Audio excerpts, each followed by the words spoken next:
is the time for equipment maintenance and repair in preparation for the busy, warmer months ahead. But not for the crack sealer. Just around the time the first frost hits, the crack sealing crew is called into action. Crack sealing is a cold weather operation for two reasons. First, the colder temperatures contract the pavement so cracks in the surface are at their widest. Second, winter weather provides the ideal temperatures for the sealant to set up and cure quickly. Crack sealing extends the life of our roads. If left untreated, these cracks would allow water to seep under the pavement, where it could eventually do serious damage to the road. Because crack sealing is vital to maintaining our roads, and because the crack sealing season is relatively short, it's important that you learn how to maintain and use the crack sealer properly and safely. Here in Part 1 of Crack Sealer Operation, we'll take a general look at the unit. We'll cover the major components first, and then we'll look at the unit's valves and controls, where they are, and what they do. Part 2 will cover operation, from lighting the burners in the morning to cleaning out the unit at the end of the day. Most of the information presented in the two programs can be found in the operator's manual. Take some time to read it and keep it handy until you become familiar with the machine. The crack sealer is a complex machine, and it can be dangerous if it's not operated correctly. Okay, let's take a look at the crack sealer, its major components, and what they do. The largest component on the crack sealer is the sealant tank. It holds 200 to 250 gallons of sealant. The sealant comes in blocks of asphalt and rubber and is loaded through a hatch on the top of the tank. Inside the sealant tank is a horseshoe-shaped interior tank that holds about 80 gallons of a special type of oil called heat transfer oil. Beneath the sealant tank are two propane gas burners. The burners are fueled by the propane cylinders mounted on the rear of the unit.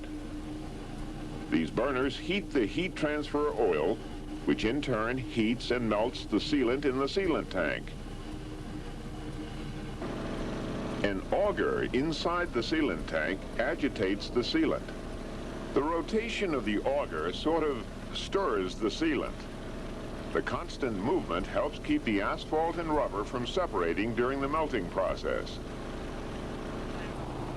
A hydraulic pump moves the liquid sealant through the system.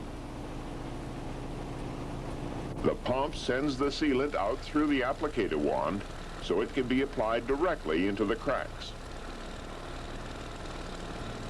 The pump can also be reversed to suck the sealant out of the lines and back into the tank.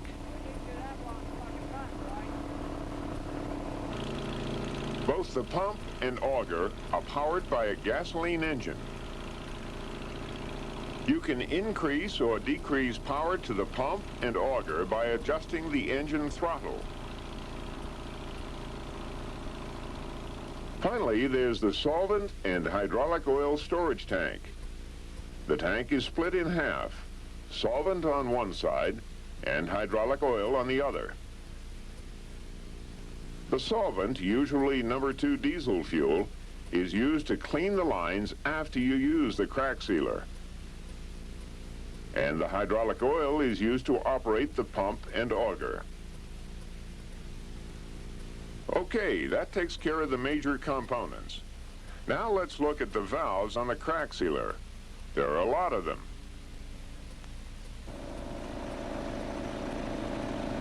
The recirculation valve on the front of the sealant tank allows you to adjust the flow of the sealant through the system. The tank valve at the bottom of the tank allows the sealant to move from the sealant tank to the pump. When both the recirculation valve and the tank valve are open, the sealant recirculates through the pump, up this 2-inch line and back into the tank. This constant movement helps heat the sealant evenly and prevents it from stiffening. When you're ready to start sealing cracks, you open the applicator valve. It's right next to the recirculation valve. The applicator valve sends the sealant through the lines and to the applicator wand. The applicator wand has a valve too. Open the valve to apply the sealant and close the valve to stop the flow. To flush solvent through the system, you open the cleanout valve.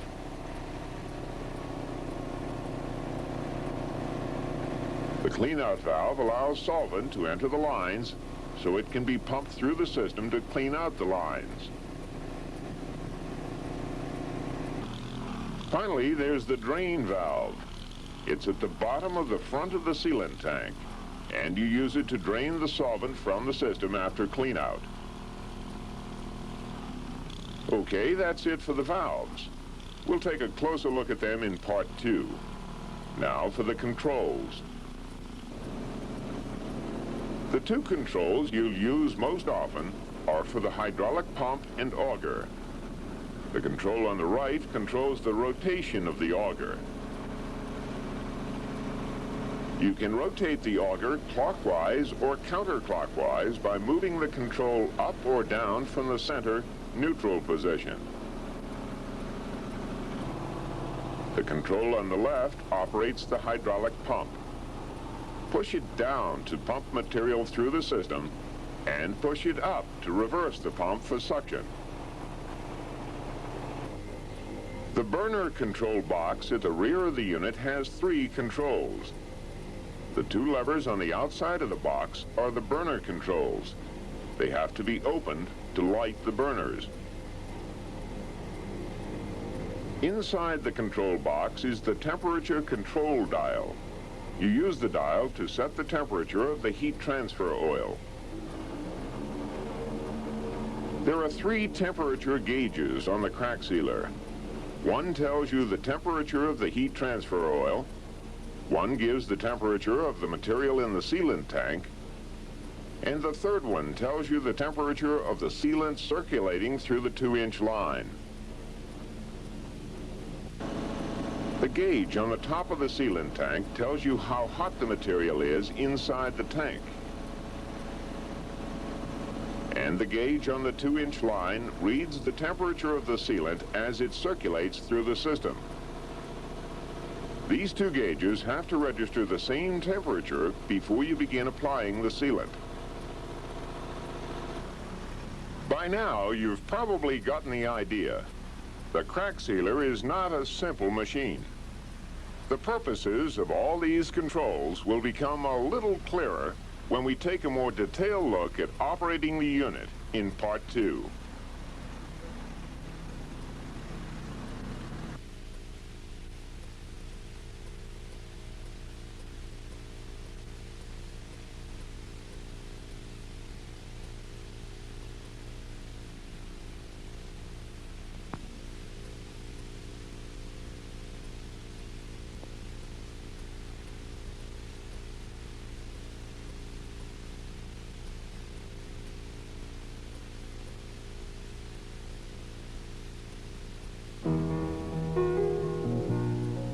In part 1 of this program on the crack sealer, we covered the unit's major components and its valves and controls.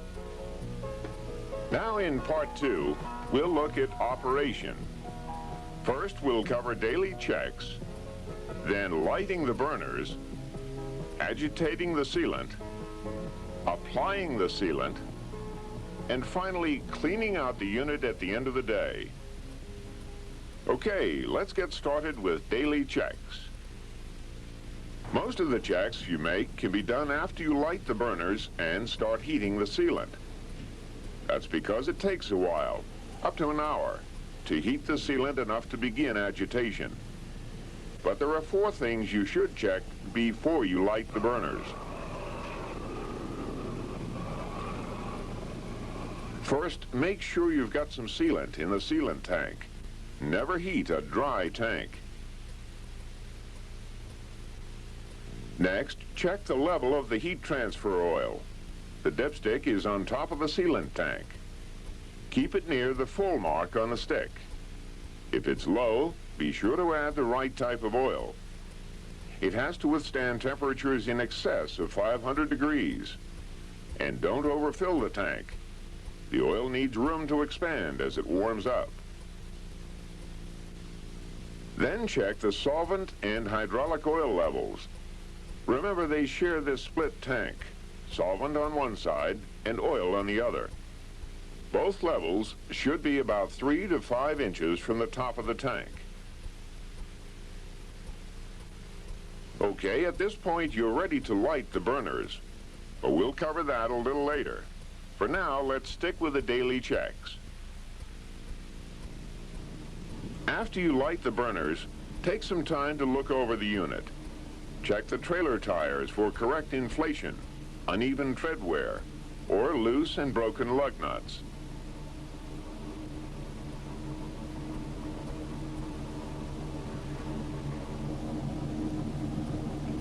Check the engine oil every day. Keep it near the full mark on the dipstick. And note the condition of the oil.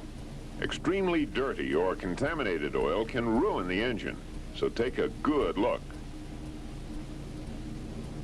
Cold weather can really put a strain on the battery. Keeping it clean and maintaining the correct battery water level will help ensure easy starting on the coldest mornings.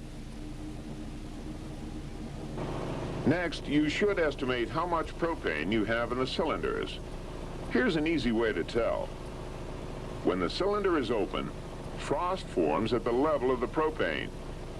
This tank is almost empty and should be refilled or replaced. During your inspections, you may notice a leak from the auger packing. A little leaking here, several drops per minute, is okay and necessary for lubrication.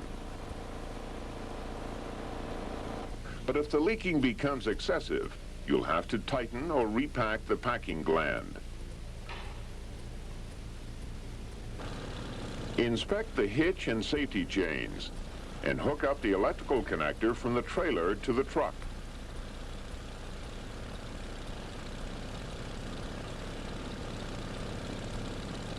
Then check the trailer's lights. If none work, recheck the electrical connector. And if only some work, check for burned out bulbs. Finally, make sure you have an approved fire extinguisher on board. Keep it fully charged and accessible. You'll work with flammable materials all day, and you may not have time to look for an extinguisher if you need one in a hurry. Of course, your daily checks shouldn't end when you leave the yard. In fact, they should continue throughout the day. Basically, you just have to be alert. Anytime you work with heat and flammable materials under pressure, there's always the danger of someone getting hurt. Inspect the unit occasionally throughout the day. Pay attention to how well it's running and be prepared to correct or report operational problems. But we're getting a little ahead of ourselves, so let's back up a bit and look at lighting the burners. Rule 1, never light the burners indoors. You need plenty of ventilation to light the burners safely. So if the crack sealer has been stored in the garage, unplug the electric heating elements that kept the sealant warm overnight. And move the unit outdoors. When you get it outside, open the valve on one of the propane cylinders and set the pressure regulator to 18 psi. That sends propane gas from the cylinder to the burner pilots and the hand torch. Take the hand torch out of its bracket, open the valve, and light it.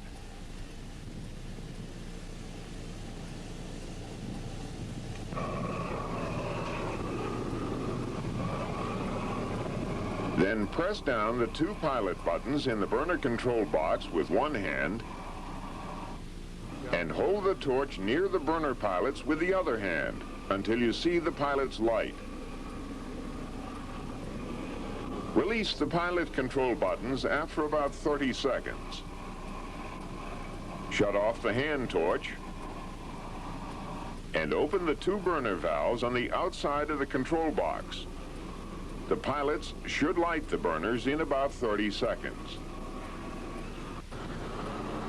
Check the temperature control dial. It regulates the temperature of the heat transfer oil. Set it about 75 degrees higher than the recommended application temperature of the sealant you're using. For example, the sealant we use most often has an application temperature of 350 degrees. So the temperature of the heat transfer oil should be set 75 degrees higher, or at about 425 degrees. But never set the oil temperature higher than 500 degrees. That's too close to the oil's flash point. It could cause a fire or an explosion. Okay, let's review the procedure so far. First, open the propane cylinder valve, set the pressure at 18 psi, press the pilot control buttons down, and light the pilots with the torch.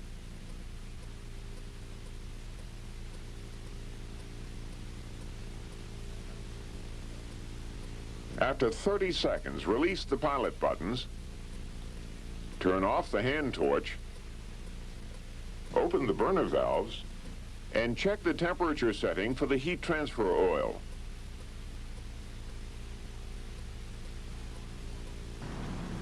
Now, on some of our newer crack sealers, the procedure is a little different. The burners are completely automated. There are instructions for lighting the burners printed on the control box. Here's the procedure. To light the pilots, you just have to open the burner valves,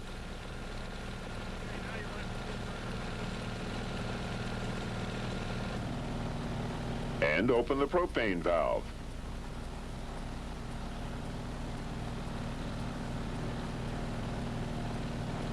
Then open this line ball valve. The pilots will light in 5 to 10 seconds automatically.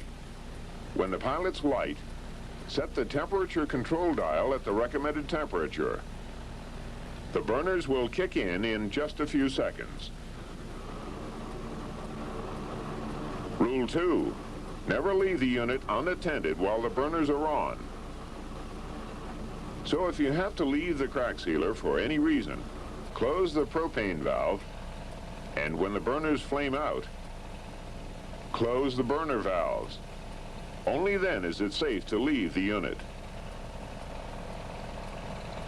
Okay, now let's take a look at agitation.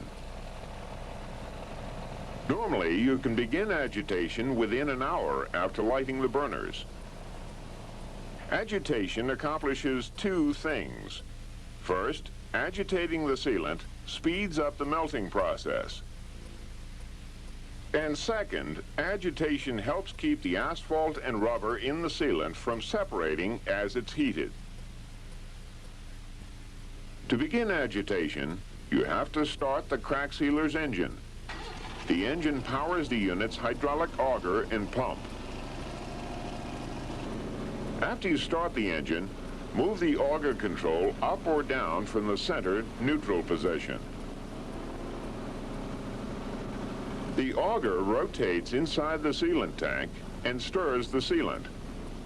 Remember, you can reverse the auger if it jams by moving the control in the opposite direction. Continue agitating the sealant until it is liquid throughout. You can add sealant blocks during this period, but always stop the auger before you lift the tank lid. That lessens the chance of splashing yourself with hot sealant when you drop in a new block. And don't add too many blocks at once. That'll slow down the melting process. 2 blocks every 5 minutes is about right. After you load the machine, shut off the burners. Rule 3. Never travel to or from the job site with the burners on. Now let's cover application, getting the sealant out of the tank and into the cracks. When you get to the work area, relight the burners and continue agitating the sealant. It'll take a few minutes to bring the sealant up to application temperature after the trip from the yard. But before you can begin applying the sealant, the surface has to be prepared. All cracks should be blown clean and dry with compressed air to remove dust and moisture from the surface. The next step is to begin pumping the sealant through the system. Move the pump control lever down for pumping and open the recirculation valve.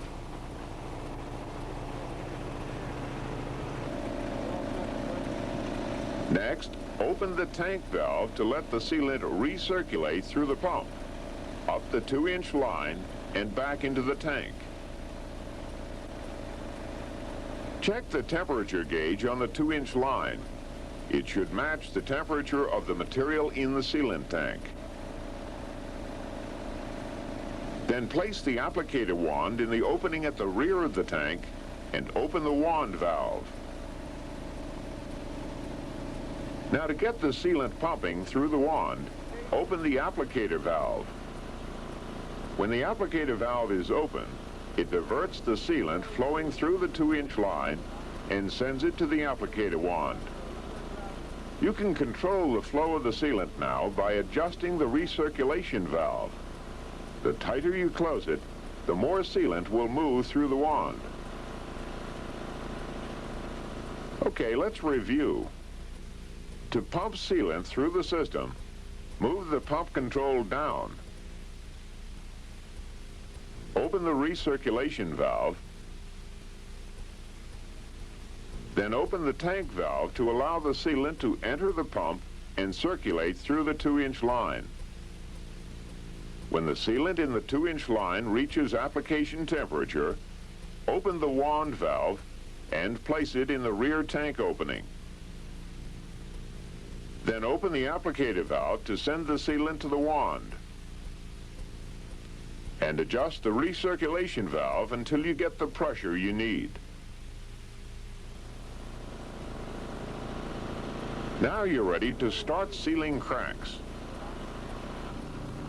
Turn off the wand valve and remove the wand from the tank.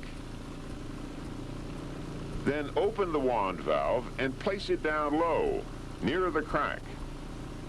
That'll help you put the sealant right where you want it and prevent splashing the hot sealant on yourself or others. As you apply the sealant to the cracked surface, another operator spreads it so the sealant covers the crack completely. The spreading should follow the application immediately so the sealant won't harden before it's spread. And remember, you can control the amount of sealant coming out of the wand by adjusting the recirculation valve until you get the flow you need. One important point here: if you stop work for any reason, place the wand in the rear tank opening with the wand valve open. That will keep the sealant flowing through the wand until you're ready to begin work again. You probably have to add sealant to the tank during the day, and when you do, follow these precautions. Always stop the auger before you open the tank lid. And if you don't have the loading ramp on your unit, lower the block into the hatch carefully. Try to keep your face away from the tank, and close the lid as much as possible before you drop the block into the tank. Try to keep the level of the melted material about a foot above the auger, or just about at the level of the handrail on the side of the tank. And remember, the liquid sealant is hot, and certain exposed parts of the machine can reach temperatures of some 500 degrees. Be alert and be careful. Wear protective clothing. Inspect the unit now and then throughout the day. Don't operate unsafe equipment. Now we'll cover cleaning out the unit at the end of the day. Clean out involves getting the sealant out of the pump and lines, then flushing out the system with solvent. Because clean out is a complicated and crucial procedure, I'll run through it once and then review. First, close the propane valve and shut off the burners. Then reverse the pump to suck the sealant out of the lines and back into the tank. Next, close the tank valve to shut the sealant out of the system. Now you've got to flush solvent through the pump and out of the wand. So close the recirculation valve all the way so the solvent won't be forced into the sealant tank. Move the pump control lever down for pumping and open the clean-out valve to pump solvent through the lines.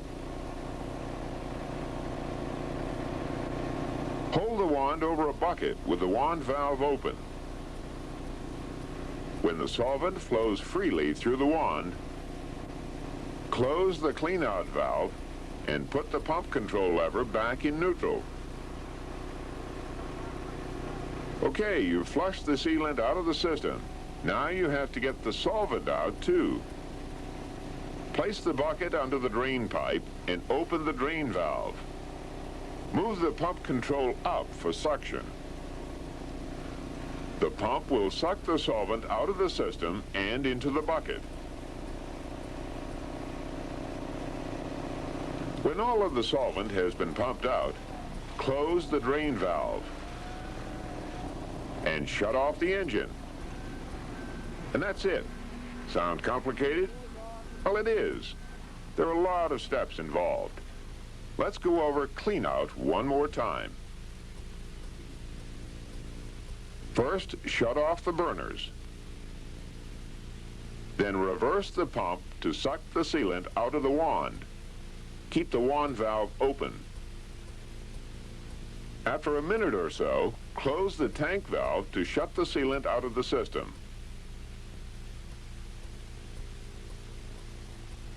Close the recirculation valve so solvent can't get into the sealant tank. Move the pump control down for pumping and open the clean-out valve. When the solvent flows freely through the wand, close the clean-out valve and stop the pump. Now to get the solvent out of the system, open the drain valve.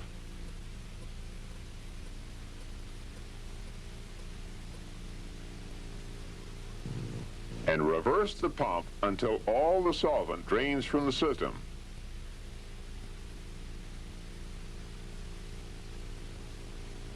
Then stop the pump, close the drain valve, and shut off the engine. Don't worry if you're a little confused. You'll get a chance to practice later on. Just remember, you have to do three things. First, get the sealant out of the lines. Second, flush solvent through the system. And third, drain the solvent from the system. After you shut down, coil up the hose in the rear chamber and place the wand in its holder.